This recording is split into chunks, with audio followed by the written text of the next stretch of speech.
Bonjour tout le monde, bienvenue à ce nouveau rendez-vous de Folie douce. Ici Yvan Bugeaud. Dans quelques minutes, je reçois Jean-François Duprat qui vient nous parler de son projet Vaincre la maladie mentale, un sommet à la fois. Il va nous parler des développements et aussi du deuxième sommet. Alors, ce sera très intéressant d'entendre Jean-François sur le sujet. À l'Espresso et à l'Espresso allongé, il sera question de la réussite par le jeu d'échecs. Notre invitée en début de deuxième demi, Anne-Élisabeth Lapointe, vient nous parler des services de la maison Jean Lapointe. Alors tout ça dans le menu de Folie douce cette semaine. On commence avec Damien Robitaille en chanson et la chanson s'intitule « Sortie de secours ». Bienvenue à Folie douce.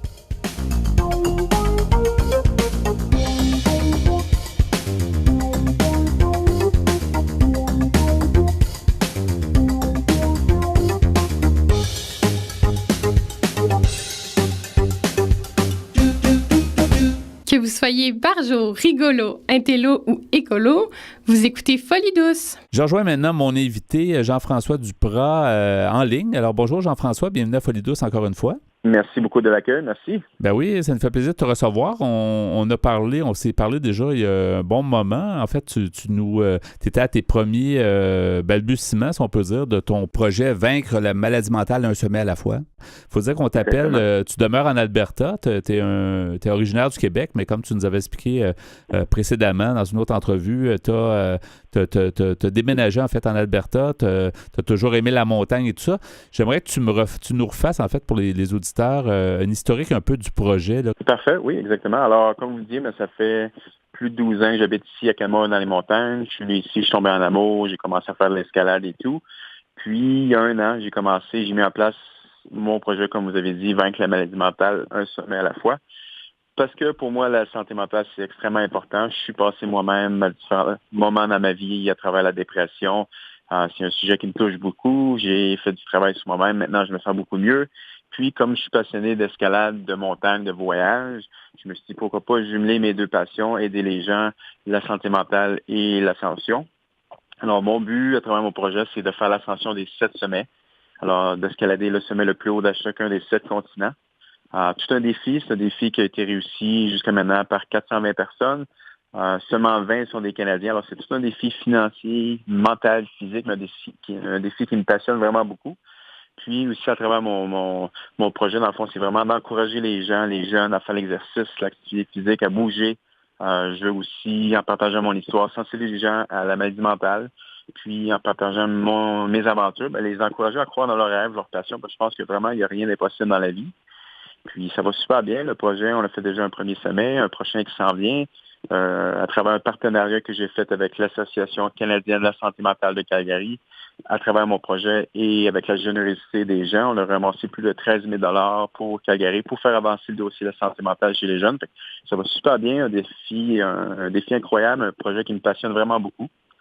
Et l'image est tellement forte que, tu sais, dans le fond, gravir le sommet, d'arriver au sommet, c'est une réalisation, on est fier de soi, puis c'est un peu ça, tu sais, la santé mentale, des fois, on part avec, tu sais, comme l'expression au baseball, de partir avec 2 prises contre soi, là, souvent, on part très bas, oui. Puis d'atteindre le sommet, c'est un peu comme la victoire, c'est un peu de dire, j'ai surmonté des épreuves, alors c'est tellement imagé, c'est tellement fort l'image, je trouve que ton projet fait beaucoup de sens à ce niveau-là. Puis comme tu dis, à travers l'expérience, on va faire face à des défis. Des fois, on fait 2 pas en avant, 2 pas en arrière. Il y a des journées, il faut rester sur place, il faut prendre soin de nous. D'autres journées, il fait beau, ça va mieux. On arrive au sommet, puis souvent, après tous les efforts qu'on a mis, quand on arrive au sommet, il y a un moment de joie intense qui se passe. Puis à ce moment-là, on oublie un peu les difficultés. Puis je pense que c'est vraiment ça aussi quand on fait face à la maladie mentale. On va avoir des journées plus difficiles, des journées plus faciles, ou même simplement les difficultés de la vie. Puis c'est vraiment d'y aller un jour à la fois, puis de se rappeler qu'il y a toujours du soleil au bout. Puis le sommet va finir par se montrer un jour.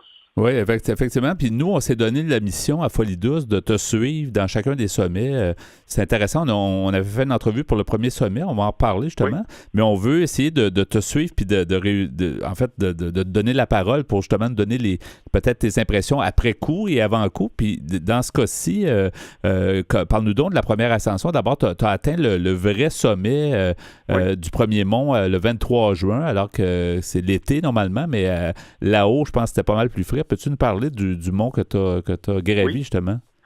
Oui, parfait. Alors, le premier sommet, c'est le mont Denali. On va commencer par le plus facile. Alors, le mont Denali, c'est le plus haut sommet d'Amérique du Nord avec ses 6190 mètres. Une montagne qui est reconnue pour des températures extrêmes. parce qu'elle est si proche du cercle polaire arctique. Le taux de réussite, généralement, pour les groupes guidés, c'est moins de 50 %. Pour les groupes non guidés, comme nous, on était 3 seulement, c'est moins de 35 %. Fait que là, disons que je partais avec je m'étais bien entraîné, j'avais un bon équipement, mais je partais sans trop d'attente, parce qu'on ne sait jamais. Mais ça a super bien été. On a passé en tout 18 jours sur la montagne. Côté météo, ça n'a pas été super. On a eu 6 belles journées sur 18, mais quand même, on était en mesure de progresser. On a été pris sous la tempête pendant 6 jours à 14 000 pieds, mais on était ensuite capable de progresser. Puis les 4 derniers jours pour l'ascension au sommet ont été fantastiques. Il a fait super beau. Puis on a réussi, comme vous dites. C'était un moment indescriptible. J'essaie d'en parler des fois, mais avec des mots, on dirait que ça se décrit pas parce que c'était tellement puissant. Après plus d'un an de planification, 15 ans de rêve, de finalement être sur la montagne, puis de réussir à prendre ces derniers pas-là au sommet. Puis je le faisais pour moi, pour mon rêve, mais aussi au nom de la santé mentale. Puis c'était vraiment un moment extrêmement fort. Ça a été toute une aventure vraiment super bien. Malgré les difficultés, je me rappelle, à certains moments, m'être demandé, on avançait, on avait à peu près 150 livres d'équipement chacun à traîner. Des fois, la majorité du temps, la température n'était pas bonne.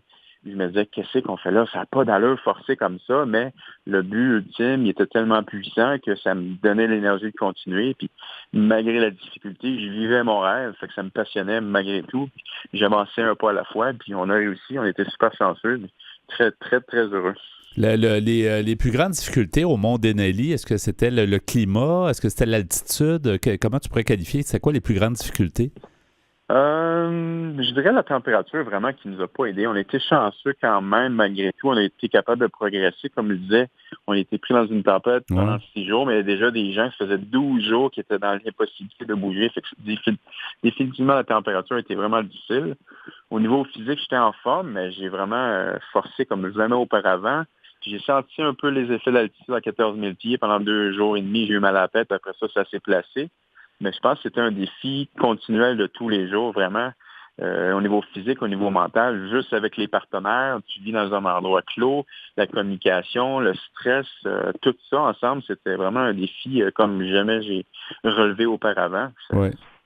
C'est intéressant. Pas mal intéressant. Oui, effectivement. Donc, depuis ce premier sommet-là, il y a eu des développements dans le projet. Évidemment, tu as le deuxième sommet qui est comme tu nous avais dit dans la première entrevue, tu ne te donnes pas un temps, tu ne fais pas ça c'est pas une question de vitesse, c'est une question de le faire. Donc, de prendre le temps qu'il va falloir prendre pour faire les 7 sommets. Mais tu as réussi à développer, en fait, une série de conférences, je pense, auprès des jeunes depuis ce temps-là. Donc, peux-tu nous en parler?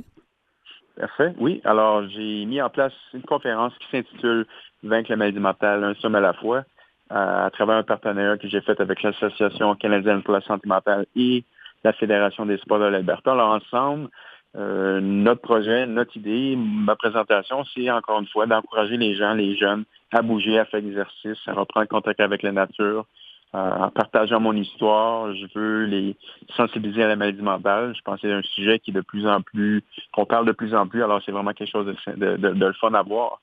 Et puis, à travers mes aventures, mais je veux encourager les gens à suivre leurs rêves, leurs passions, parce que malgré tout, peu importe les difficultés, pour moi, le fait d'avoir des rêves, ça m'a toujours gardé comme la tête hors de l'eau pendant les moments difficiles. Puis, j'ai eu la chance de réaliser 2 présentations jusqu'à maintenant dans les écoles ici francophones en Alberta. Ça a super bien été.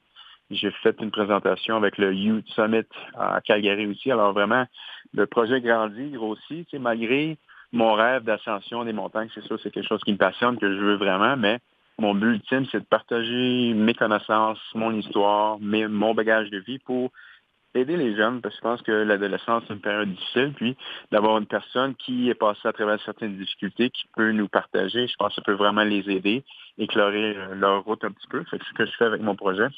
Oui. Comment ta famille et tes proches réagissent? Parce que ça reste quand même, c'est quand même quelque chose d'extrême. Là, c'est bien de vouloir gravir les sommets, tout ça, mais il y a quand même il faut être bien préparé, comme tu le dis, bien en forme, tout ça. Mais comment ta famille voit ça? Ben, c'est sûr, côté ma conjointe et tout, c'est un projet que j'ai longtemps eu en tête de faire l'ascension des 7 sommets, que j'ai repoussé pour différentes raisons. Mais je pense que elle voit dans mon comportement à quel point je suis passionné, à quel point ça me motive pour m'entraîner, à quel point je suis passionné par mon projet. Puis le fait que j'ai une cause derrière aussi, je pense que ça aide vraiment. Je pense pas qu'elle me laisserait partir faire les 7 sommets si ce serait pas de la cause, mais je pense qu'elle voit que petit à petit, je fais mon chemin, puis que elle voit que ça a une répercussion, puis ça aide les gens. Fait que vraiment, super chanceux, elle m'encourage, puis elle me soutient dans mon projet. Je suis très privilégié. Oh, c'est excellent. Jean-François, parlons donc du deuxième sommet. Ça sera lequel? Oui. Le mont Kilimanjaro. Alors, je pensais partir en Amérique du Sud, faire le mont Concagua. J'ai essayé, les choses se sont pas placées. J'ai essayé pendant plusieurs mois de trouver des partenaires et tout. Ça n'a pas fonctionné. Je me suis dit, bon, c'est pas le bon timing. Des fois, on veut aller dans une direction, puis c'est pas comme ça que ça se place. Alors, c'est le mont Kilimanjaro en Afrique. Alors, ça va être une belle ascension, une ascension complètement différente. Parce que le mont Kilimanjaro, on doit aller avec un groupe guidé. Alors, on ne peut pas y aller seul en équipe. Il faut y aller avec un groupe guidé. Alors, ça va être un défi complètement différent du mont Denali. J'imagine que ça va être moins difficile au niveau physique. Il y a des porteurs, des cuisiniers qui font tout. Alors, ça va être un tout inclus en haute altitude. Qui se trouve dans quel pays en Afrique déjà? Tanzanie. Tanzanie, c'est ça, parce que c'est un mont qu'on entend souvent parler. Je pense que les gens qui veulent... souvent, on dirait que c'est un mont qui est pas, je dirais pas à la mode, là, mais il y a quelque chose d'accessible pour les gens qui sont préparés. C'est quand même, ça fait partie quand même, les gens le connaissent, là. C'est un mont, une montagne qui est souvent utilisée aussi pour les levées de fonds, puis emmener des groupes pour sensibiliser à différents sujets. Le TVA est allé il y a quelques années. Alors vraiment, c'est une belle montagne. Je pense que la flore va être quelque chose de spécial. Le peuple, les gens que je vais rencontrer en montagne, ça va être fantastique aussi. Ouais. Il va faire peut-être 31 en bas de la montagne, puis au sommet, moins 20. Fait que ça va être complètement différent, mais je suis très excité, un nouveau défi. Ouais. Puis je vais prendre un sommet à la fois, comme ils vont se présenter. Exactement. En quelques minutes, il nous reste une couple de minutes, Jean-François. Oui. Personnellement, qu'est-ce qui t'a fait le plus de bien, là? Est-ce que tu as été comme... est-ce que ça t'a comme changé à l'intérieur? Est-ce qu'il y a quelque chose qui s'est passé depuis justement l'ascension de ton premier sommet? L'ascension comme telle, peut-être pas, mais je dirais le projet en tout, vraiment, ça m'apporte beaucoup de moi-même partager mon vécu, mes expériences. C'est sûr que faire l'ascension, partir à la découverte comme ça, c'est quelque chose qui me passionne, c'est vraiment bien, mais je pense que c'est le tout du projet que je vois que je peux aider simplement en étant moi-même. Je pense que souvent dans la vie, on essaie de trouver une façon de trouver son chemin, puis souvent c'est simplement en avant de nous, puis souvent on va regarder dans différentes directions, mais je pense que pour moi ça a toujours été là, j'ai toujours voulu aider les gens, j'ai toujours été passionné par la montagne, le travail personnel, le développement personnel, puis là je suis vraiment dans la bonne direction, fait que c'est vraiment ça qui me passionne à travers mon projet. J'en ai des frissons, je vais en parler. Et c'est surtout quand tu poursuis, ça prouve que tu te fais de bons choix. Il y a eu comme les morceaux ont bien tombé au bon moment. Tes idées se sont arrivées dans une grande idée qui est celle-là, qui est très intéressante. En terminant, Jean-François, d'abord, on t'invite quand tu seras de passage au Québec, tu viendras nous voir en studio directement. Ce serait intéressant de te rencontrer. Mais comment les gens peuvent suivre tes aventures, justement? On pourrait les appeler les aventures de Jean-François Duprat un peu. Comment on peut te lire ou te suivre? Parfait. Alors, une des façons les plus faciles et plus simples, je pense que tout le monde va sur Facebook. Alors, vous pouvez aller sur Facebook, dans la barre de recherche, mettre ma vie, mon aventure, My Life, My Adventure. Puis, j'ai une page Facebook dédiée à mon projet que je fais différents posts, différentes informations. Ou sur mon site Internet à www.jean/françoisduprat.com. Vous allez retrouver sur mon site Internet de l'information générale sur mon projet, des photos, des entrevues et tout. Bien, merci beaucoup, Jean-François, encore une fois, de ton temps et puis bonne continuation dans l'accession des sommets. Puis on se reparle certainement très bientôt. Parfait, merci beaucoup. Merci beaucoup, à la prochaine. Bye-bye. Au revoir. Nous apprécions toujours vos commentaires par téléphone. Composez le 514-990-9604.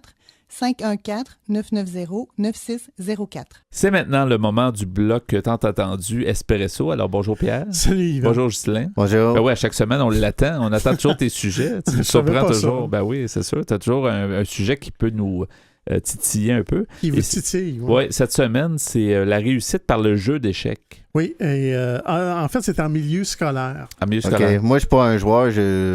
J'ai jamais gagné une partie d'échecs dans ma vie. Je sais pas si toi, tu joues. Moi, j'ai déjà appris à jouer, mais j'ai laissé ça.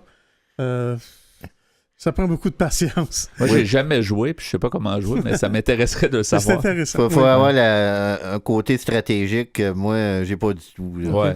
Alors, je vais vous lire quelques passages d'un article que j'ai vu sur Internet. C'est écrit par Mme Amandine Hiroux, qui est journaliste française.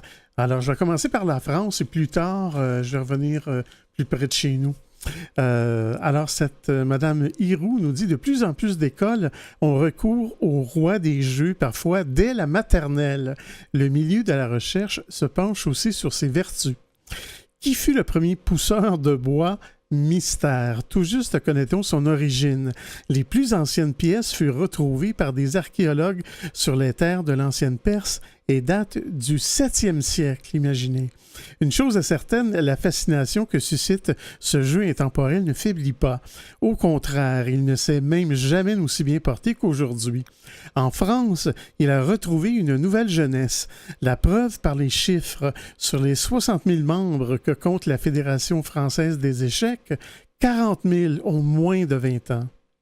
Ça, c'est peut-être un peu surprenant avec la popularité des jeux vidéo. Oui, mais ça reste un jeu classique. Oui. Ouais, c'est peut-être que tu décroches la technologie pour t'amuser avec un jeu qui n'en a pas vraiment. Juste en passant, Pierre, moi, j'ai déjà vu dans le Sud à quelques reprises des jeux d'échecs à l'extérieur, des gros pions. Là, oui, on en voit de tous les genres. Les gens, même en vacances, peuvent jouer aux échecs.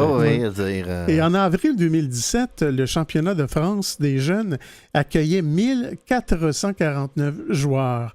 Et c'était un record. Monsieur Bachar Kouatli, qui est président de la Fédération française des échecs, nous dit « C'est évidemment Internet qui a révolutionné la pratique et ouvert de nouveaux horizons. Plus besoin de pousser la porte d'un club, il suffit d'allumer son ordinateur pour se confronter à des milliers d'autres joueurs. » En fait, on s'aperçoit que l'Internet a aidé le jeu d'échecs. C'est ça. Et peu importe que ces derniers habitent de l'autre côté de la planète, les règles sont les mêmes partout et le langage des joueurs d'échecs est universel. Le chef de file de cette nouvelle génération qui aime taquiner l'échiquier en ligne se nomme tenez-vous bien, monsieur Maxime Vachier-Lagrave.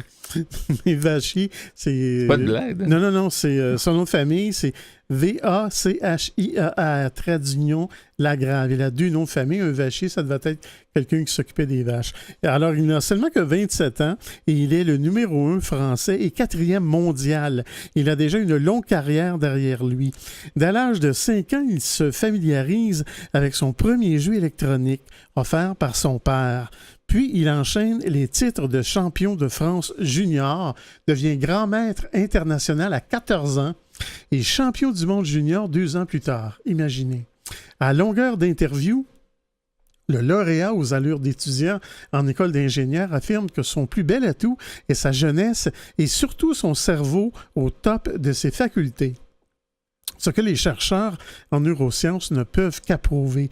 Plus le cerveau est sollicité tôt en termes d'apprentissage, plus les connaissances sont facilement et durablement assimilées. Les échecs ne dérogent pas à la règle. M. Francis Brunel, qui est professeur de radiologie pédiatrique, dit « Le cerveau, à la naissance, ressemble à une page blanche. Les circuits cérébraux s'organisent et se modifient structurellement en fonction des pratiques de l'enfant. » Il faut quand même que tu sois affûté avec le gène de la stratégie, parce que c'est un jeu uniquement de stratégie. Oui, ça doit prendre des aptitudes naturelles. La concentration, à mon avis, ça prend une concentration inouïe. En fait, ça prend un nombre de choses. Oui, ça prend des mathématiques. Faut que tu calcules. Moi, je suis vraiment mauvais, mais quelques coups d'avance. Oui. Monsieur Brunel poursuit en disant « Les échecs sont, en ce sens, très intéressants et constructifs. » Et le monde de l'éducation l'a bien compris. De plus en plus d'écoles proposent une initiation aux échecs dans le cadre d'ateliers parascolaires. Les enseignants s'en servent également comme support pédagogique dans différentes disciplines comme bien sûr les mathématiques, mais aussi parfois l'histoire, le français, les arts plastiques ou l'éducation physique et sportive. Le ministre Jean-Michel Blanquer a beaucoup œuvré pour l'introduction des échecs en France, l'une de ses passions personnelles, dans les salles de classe. En 2012, en tant que directeur général de l'enseignement scolaire, il signe une circulaire encourageant cette discipline.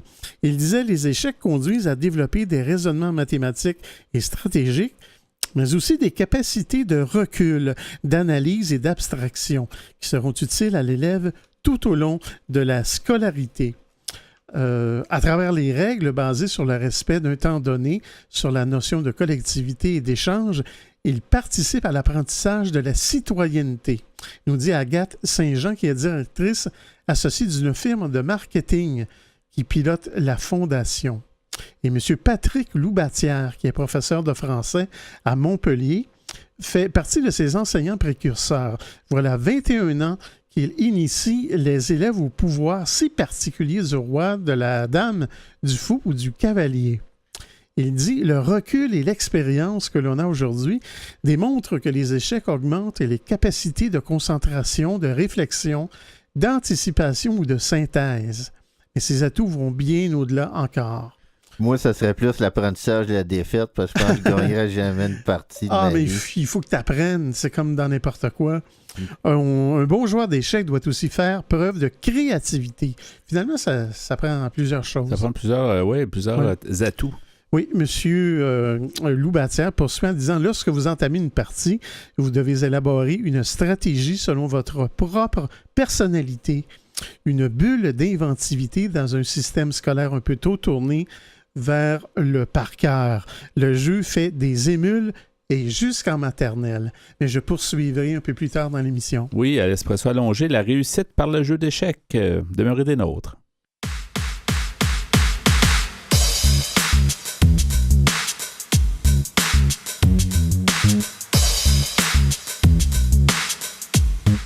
À venir dans l'émission Folie douce, nous recevons Mme Anne-Élisabeth Lapointe qui nous informe sur les services de la Maison Jean Lapointe. À l'Espresso allongé, nous poursuivons sur la réussite par le jeu d'échecs. Vous entendrez aussi en chanson Hold On de Kidwise et Nouméa de TSJ. Vous voulez échanger avec nous? Vous désirez participer à Folie douce? Notre site web est antenne.qc.ca. Utilisateurs de Facebook, YouTube, Instagram et Twitter, cherchez Folie douce Radio pour nous trouver ou téléphonez-nous au 514-990-9604. Vous écoutez Folie douce, l'émission hebdomadaire qui démystifie les problématiques de santé mentale depuis plus de 25 ans. De retour au micro dans quelques instants.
Que vous soyez branché, déboussolé, renfermé ou stressé, vous syntonisez actuellement Folie douce. Je suis maintenant accompagné de mon invité, Mme Anne-Élisabeth Lapointe. Bonjour, Mme Lapointe. Bonjour. Bonjour, bienvenue à l'émission Folie douce. Vous êtes directrice générale au volet prévention de la Maison Jean Lapointe, une organisation en fait qui n'a plus besoin de présentation tant que ça, mais on va quand même le présenter. Donc, on serait bien de pouvoir faire en fait une présentation assez sommaire de la Maison Jean Lapointe pour ceux qui ne le connaissent pas. Alors, la Maison Jean Lapointe vient justement de célébrer ses 35 ans et elle est principalement connue pour le traitement des dépendances, donc l'alcool, les drogues et également le jeu pathologique.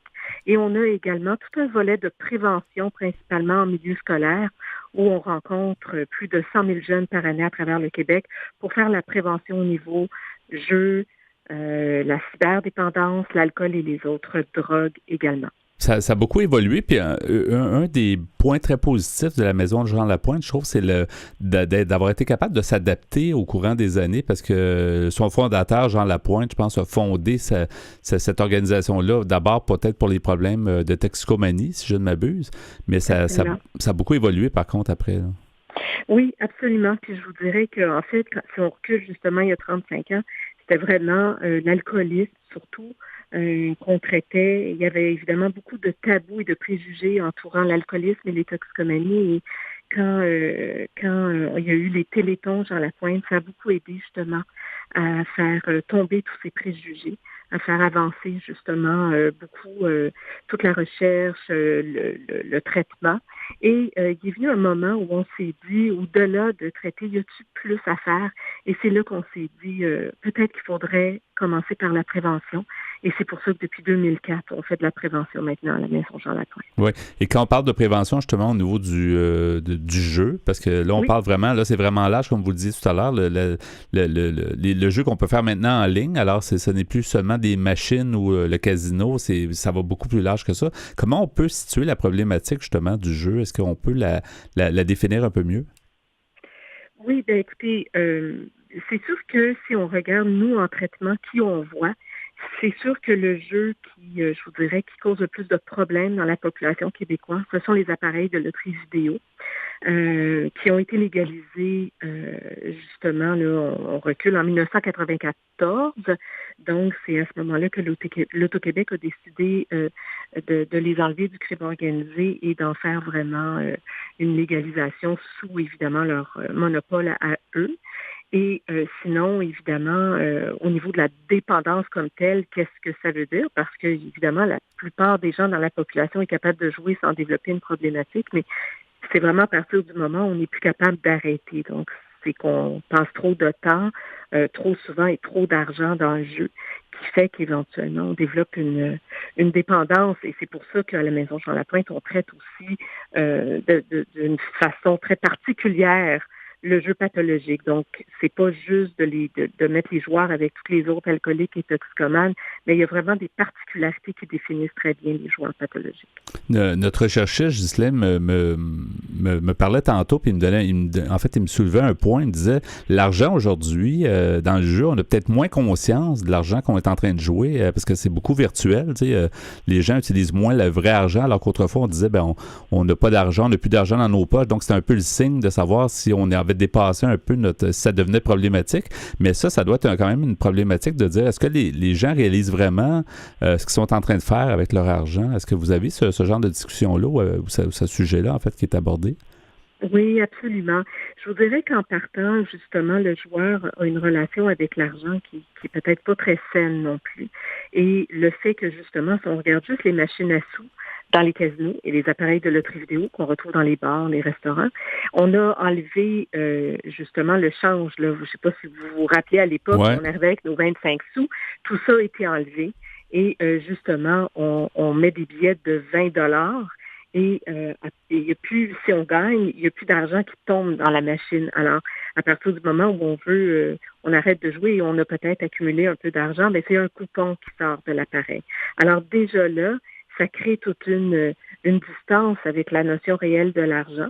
Et évidemment, on a parlé, vous avez dit le mot virtuel. Alors effectivement, il y a maintenant le jeu en ligne qui est possible, ou avec le numéro de notre carte de crédit, à ce moment-là, on joue puis on réalise pas l'argent qu'on dépense. Alors c'est sûr qu'on perd facilement la notion de l'argent qu'on est en train de jouer et de perdre pour la plupart du temps. Oui. Quels sont les effets négatifs, justement? Bon, c'est un peu, les gens, évidemment, peuvent carrément faire faillite et tout ça, mais qu'est-ce qu'il y a comme autre problématique qui fait en sorte que peut-être les gens se disent, c'est assez, puis je vais me prendre en main, je vais essayer, parce qu'il faut que ça vienne de la personne aussi, là. Donc, il y a d'autres problématiques, est-ce qu'on peut les mentionner? Le jeu pathologique, effectivement, affecte toutes les différentes sphères de la vie de l'individu. Alors oui, c'est sûr que ce qui va sauter, disons, là, en plein visage en premier, c'est l'aspect financier. Parce que c'est une dépendance qui est très insidieuse, justement parce qu'on n'ingère rien dans notre système. On a de la difficulté à croire qu'on peut devenir dépendant, mais évidemment, plus on va jouer, plus on va perdre de l'argent, parce qu'évidemment, c'est comme ça que les jeux sont conçus. Et ce que ça fait, c'est qu'à un moment donné, on se réveille et on a effectivement perdu énormément d'argent et on s'est beaucoup endetté. Et c'est souvent à ce moment-là qu'on va décider de se prendre en main. Mais c'est sûr que ça a affecté nos relations interpersonnelles parce qu'on va toujours prioriser le jeu par-dessus toutes les autres activités.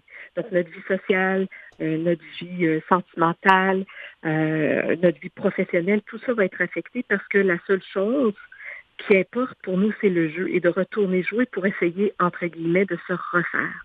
Parce que le joueur, il est convaincu qu'il va finir par gagner un gros montant d'argent. Il a l'espoir de se refaire. Alors, c'est ce qu'il maintient dans le jeu. Mais malheureusement, comme je l'ai dit plus tôt, plus on joue, plus on perd. Étant donné qu'ici au Québec, c'est la majorité des jeux auxquels on s'adonne sont étatisés. À ce moment-là, ils sont programmés pour faire des profits et non pas pour redonner plus, évidemment, aux joueurs. Alors, c'est pour ça que le joueur, plus il va jouer, plus il va s'endetter. Et malheureusement, va se réveiller un jour avec beaucoup de dettes. Et si, oui, normalement, c'est le joueur qui décide de se prendre en main, mais bien souvent, c'est qu'il y a eu des gens autour de lui pour lui dire, écoute, je suis désolée, mais moi, je peux plus continuer si tu persistes à jouer. Parce qu'évidemment, l'entourage est très affecté par le problème de jeu du proche. Oui. Vous parlez tout à l'heure, justement, effectivement, le gouvernement, puis il y a souvent des critiques à ce niveau-là dans la société, mais quelle est la position de la Maison Jean Lapointe, justement, à ce niveau-là? Comment on peut voir ça? Est-ce que le gouvernement, finalement, encourage le jeu ou est-ce qu'il y a déjà eu, par exemple, des démarches ou en tout cas des informations qui ont été véhiculées par votre organisation auprès du gouvernement pour dire, il faudrait peut-être réduire ou en tout cas, c'est un peu embêtant quand on sait que le gouvernement gère ça. Qu'est-ce que vous en pensez de votre côté? Je vous dirais que, parce qu'on travaille évidemment aussi beaucoup au niveau de la prévention et de la recherche, c'est sûr qu'on sait que la majorité des Québécois n'ont pas de problème de jeu. Et ils vont jouer de façon occasionnelle et de façon, on va dire, responsable. Et ça n'affecte qu'une partie de la population, mais évidemment, c'est trop. C'est la même chose pour les alcooliques et les toxicomanes. Et la majorité des gens sont capables de boire d'une façon modérée, mais il va y avoir un pourcentage qui ne seront pas capables de respecter, disons, la norme parce que, justement, ils sont affectés par cette dépendance-là, que ce soit l'alcool, les drogues ou le jeu. Alors, nous, en tant qu'organisation qui venons en aide et qui prévenons, c'est sûr que nous, on ne s'est jamais positionné pour ou contre le fait qu'il y a du jeu géré par l'État. Par contre, c'est sûr que nous, on encourage beaucoup à mettre en place des mesures pour protéger les joueurs vulnérables et pour faire évidemment beaucoup de prévention pour prévenir que les jeunes d'aujourd'hui, demain, se retrouvent avec des problèmes de dépendance. Alors, c'est sûr que nous, ce qui est important pour nous, c'est d'être en mesure d'aider cette population-là qui aurait besoin d'aide. Au courant des années, à la Maison Jean Lapointe, on en parlait tout à l'heure, il y a eu une évolution, puis vous réussissez à bien vous adapter. C'est très intéressant de voir comment ça évolue. Est-ce que vous avez déjà tiré une espèce de fil conducteur entre toutes les addictions qui peuvent exister, qu'on parle d'alcool, qu'on parle de jeux compulsifs, qu'on parle de toutes sortes de choses. Est-ce qu'on peut tirer une conclusion? Est-ce qu'on peut dire que c'est tel type de personne qui risque de devenir addict, en fait, à une des problématiques? La question est intéressante, mais elle est aussi à double tranchant. Donc, si je décris le profil d'une personne qui pourrait avoir une dépendance, les gens qui écoutent peuvent se dire « Ah bon, ça me touche pas ». Alors que c'est pas vrai. Personne n'est à l'abri de développer une dépendance. Mais ceci dit, oui, il y a des facteurs qui peuvent nous placer plus à risque. Alors, il y a des facteurs qu'on dit prédisposants et il y a des facteurs précipitants. Prédisposants, ça veut dire si moi, dans ma famille, je viens de parents ou de grands-parents qui ont eu des problèmes de toxicomanie, d'alcoolisme ou de jeux pathologiques, mais ça me place plus à risque de développer des problèmes. De la même façon que la science avance et est en train de démontrer aussi qu'il y a peut-être une partie qui peut être génétique également. Mais ceci dit, il y a des facteurs précipitants et ça veut dire, et ça c'est ce qu'on peut voir en traitement, quelqu'un qui va vivre un événement très pas nécessairement traumatisant, mais en fait quelque chose de très marquant. Admettons le décès de notre conjoint. À ce moment-là, ça peut précipiter la personne à vouloir aller s'évader et essayer de se trouver un échappatoire à sa réalité et va se tourner peut-être vers le jeu justement ou comme elle pourrait se tourner vers l'alcool ou les drogues. Donc, c'est sûr que c'est pour ça que c'est important de dire que personne n'est à l'abri, mais il y a des facteurs qui nous placent plus à risque, dont justement le fait d'en avoir dans notre famille, le fait que dans notre entourage, le jeu est peut-être très encouragé. Ça aussi, ça peut nous placer à risque si c'est banalisé également. Alors, ce qu'on voit beaucoup dans les écoles quand on rencontre des adolescents et qu'on demande, est-ce qu'il y en a qui ont déjà joué à un jeu de hasard et d'argent et qu'il y en a qui lèvent la main et qu'on leur demande, OK, c'était dans quel contexte? Et qu'on nous répond, ben c'est mon père, ma mère ou, je sais pas, mon grand-père, ma grand-mère qui m'ont acheté des gratuits. Ou ben c'est parce que tous les vendredis soirs, ça joue aux cartes à la maison. Mais c'est sûr qu'à ce moment-là, l'environnement envoie un message que c'est correct de jouer, surtout si on incite ou on tolère que le jeune participe. Alors tout ça, ce sont des facteurs à prendre en considération par rapport au jeu. Oui, exactement. Il reste quelques temps encore, Madame Lapointe. J'aimerais parce que vous parliez tout à l'heure, bon, justement, vous rencontrez les jeunes et tout ça, mais les gens qui ont besoin d'aide, est-ce que la maison Jean Lapointe est un endroit où on peut demander conseil? Est-ce qu'on peut appeler? Est-ce qu'il y a une façon d'avoir de l'aide, en fait, auprès de la maison Jean Lapointe? Ah oui, absolument. Alors, je vous dirais que c'est sûr que si c'est l'individu même qui a une problématique avec le jeu, il y a juste à nous appeler. Et à ce moment-là, très rapidement, il va y avoir un premier rendez-vous qui va être pris pour justement en connaître davantage sur la problématique de la personne.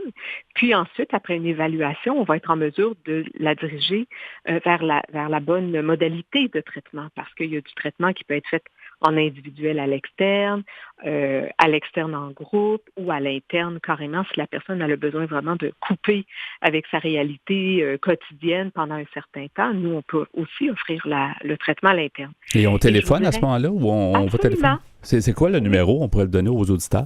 Oui, 514-288-2611. Le jeu de mots, c'est 2611, c'est 26 11, donc un 2611. Exactement. Alors oui, c'est une façon de se rappeler de notre numéro de téléphone. Mais oui, tout simplement nous téléphoner.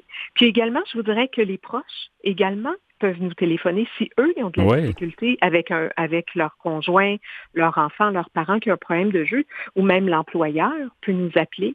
Et à ce moment-là, nous aussi, on va pouvoir lui donner des conseils sur qu'est-ce qui est aidant, qu'est-ce qui l'est peut-être moins, et comment s'occuper de soi, parce que l'entourage, évidemment, immédiat d'un joueur, lui aussi souffre. Et lui aussi a besoin de se prendre en main et de mieux comprendre et de mieux s'outiller pour passer à travers ce que vit le joueur et ce qu'il vit, évidemment, par ricochet. Exactement. Merci beaucoup, Madame Lapointe. Donc, Anne-Élisabeth Lapointe, merci d'avoir été des nôtres. C'est fort intéressant. Vous êtes directrice générale, volet prévention, la maison Jean Lapointe. Bonne continuation. Merci beaucoup. Merci d'avoir été des nôtres. La santé mentale, c'est à force d'en parler qu'on cessera d'en parler. Vous êtes à l'antenne de Folie douce. De retour au micro avec l'espresso allongé et le sujet entamé plus tôt, la réussite par le jeu d'échecs. Pierre et Ghislain ici présents. Oui. Et on n'est pas des très bons joueurs d'échecs. Non. Puis il y a d'autres jeux aussi. Il y a les dames, puis le Go, qui est un jeu chinois, qui est un peu dans la même... Oui. Les échecs, c'est comme le jeu maître. C'est vraiment international. Ouais. Alors, je poursuis ma lecture de cet article que j'ai trouvé sur Internet, écrit par Mme Amandine Hiroux, qui est journaliste française. Et l'article s'intitule « À l'école, la réussite par les échecs ». Et elle nous dit, même la recherche scientifique commence sérieusement à se pencher sur l'échiquier. Les cerveaux des grands maîtres scrutés en pleine action à grand renfort d'imagerie de résonance magnétique ont récemment dévoilé quelques-uns de leurs secrets. Ces nouvelles découvertes vont, une fois de plus, à l'encontre de certains préjugés. Ainsi, il ne suffirait pas d'être bon en calcul mental pour faire échec et maths. La clé de la réussite serait une bonne mémoire visuelle. En 2016, le colloque Health and Chess s'intéressait pour la première fois en France à l'utilisation des échecs comme outil thérapeutique.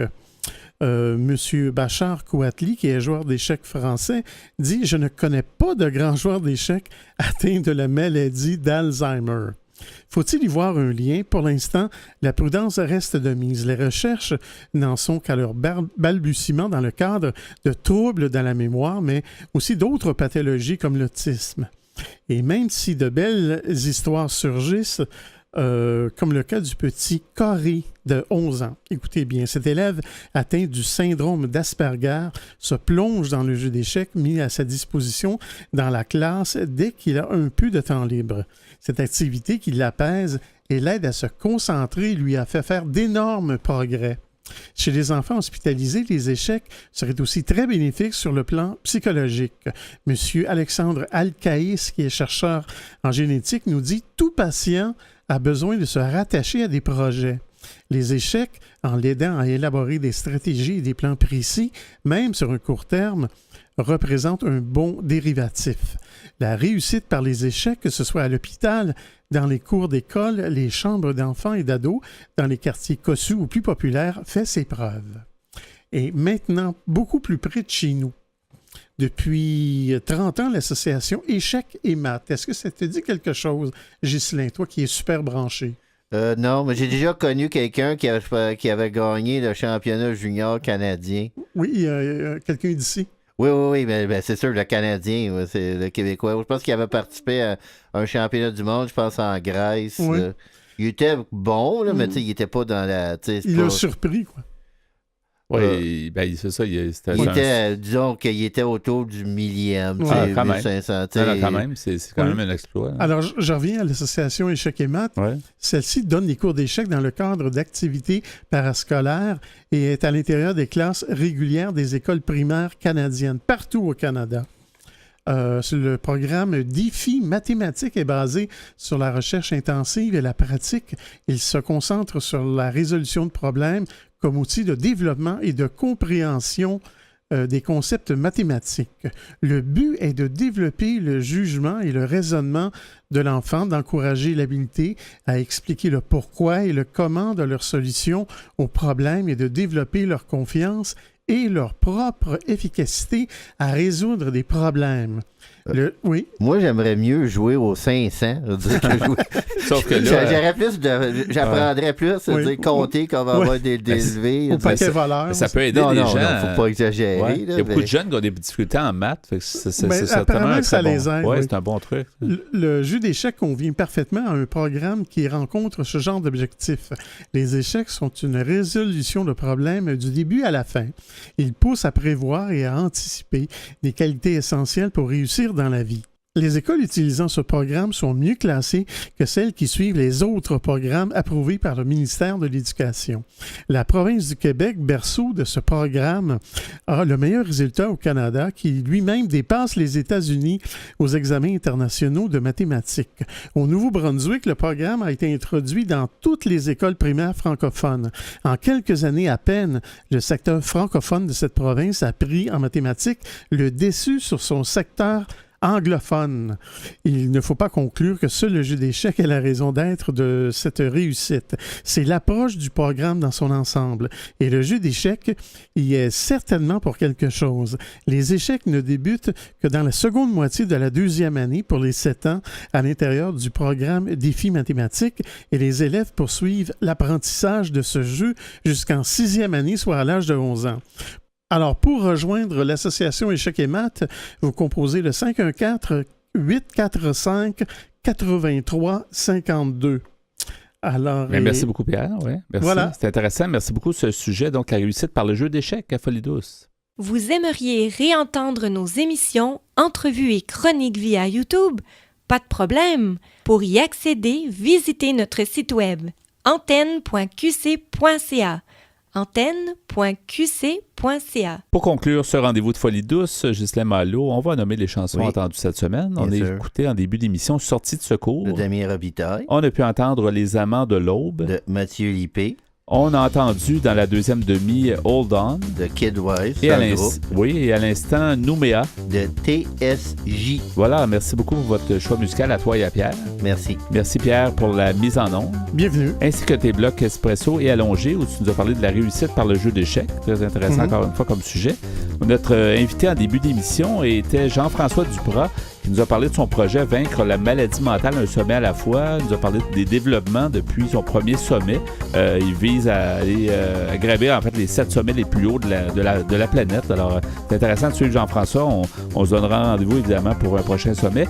Notre invité en début de la deuxième demi en fait de l'émission, Anne-Élisabeth Lapointe, nous a parlé des services de la maison Jean Lapointe. Alors, tout ça dans le menu de Folie Douce. Cette semaine, c'est Yvan Bugeaud à l'animation. Bonne semaine à tous et à la prochaine Folie Douce. Au revoir.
bop